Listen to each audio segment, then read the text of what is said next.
To find an LDU decomposition of a matrix, we must begin by following these 4 steps to construct an LU decomposition. Link in the description to my lessons introducing LU decompositions and LDU decompositions in more depth. After you have that LU decomposition, all you have to do is factor L into L prime D, and then we can form our LDU decomposition. To factor L into L prime D, all you have to do is take the diagonal entries of L and put those in their own diagonal matrix. And then each column of L should be divided by its diagonal entry. So for example, this first column would have to get divided by L11.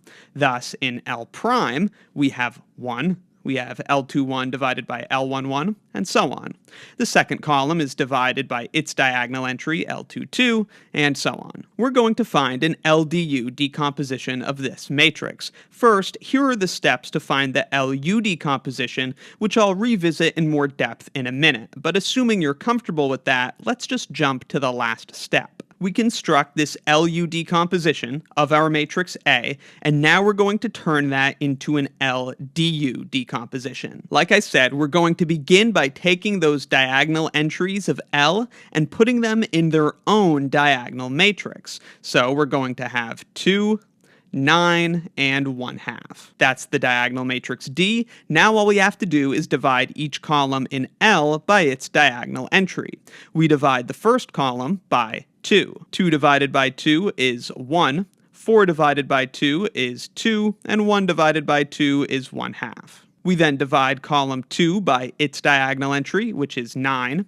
0 divided by 9 is 0. 9 divided by 9 is 1. And 3 divided by 9 is 1/3. And then in the third column, we divide everything by 1/2. 0 divided by 1/2 is 0. And 1/2 divided by 1/2 is 1. And that's the LDU decomposition, easily from the LU decomposition. If you need more details on the LU decomposition, let's quickly go through that. We begin with the matrix A we're trying to decompose, and we perform elementary row operations in order to get it into row echelon form. Once we have it in row echelon form, that is our upper triangular matrix U.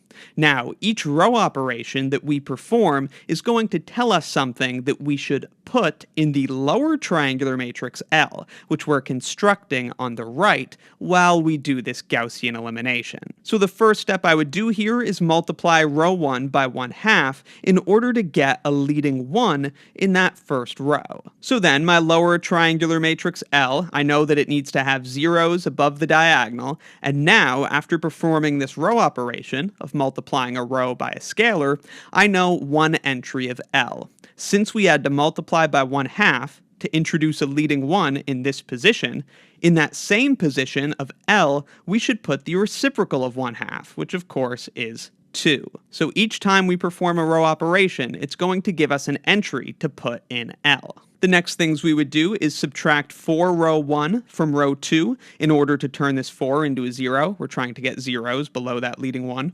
And then we would subtract 1 row 1 from row 3 in order to turn that 1 into a 0. And that gives us 2 more entries for L. Since we subtracted 4 copies of row 1 to introduce a 0 in this position of L, we should put the opposite of -4, which is +4.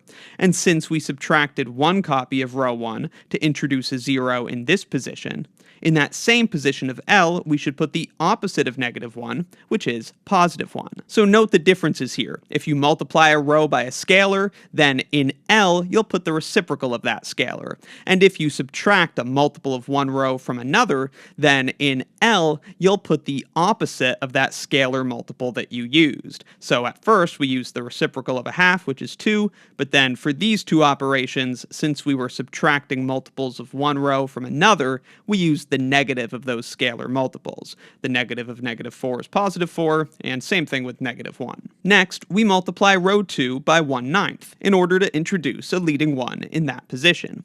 Since it was done to introduce a leading 1 in that position, in the same position of L, we're going to put the reciprocal of 1/9, which is 9. Then we're going to subtract 3 copies of row 2 from row 3 in order to introduce a 0 in that position. Thus, we're getting zeros below our leading 1s. Since we introduced a 0 in that position, it's going to be in that same position of L that we'll put the negative of -3, which is +3. Lastly, we're going to double row 3 so that it has a leading 1. When we do that, we also need to put the reciprocal of 2, which is 1/2, in that corresponding entry of L. So we introduced a leading 1 there, we multiplied by 2 to do it, so we put the reciprocal of 2, which is 1/2, in that corresponding entry. And we stop here because the matrix is now in row echelon form. This is the matrix U, this is the matrix L, and that's how we form our LU decomposition. Note that in some cases, performing Gaussian elimination will not specify every single entry of L. In those cases, any entry that's left unspecified would be 0. Once you get that LU decomposition, it's a cinch to get the LDU decomposition.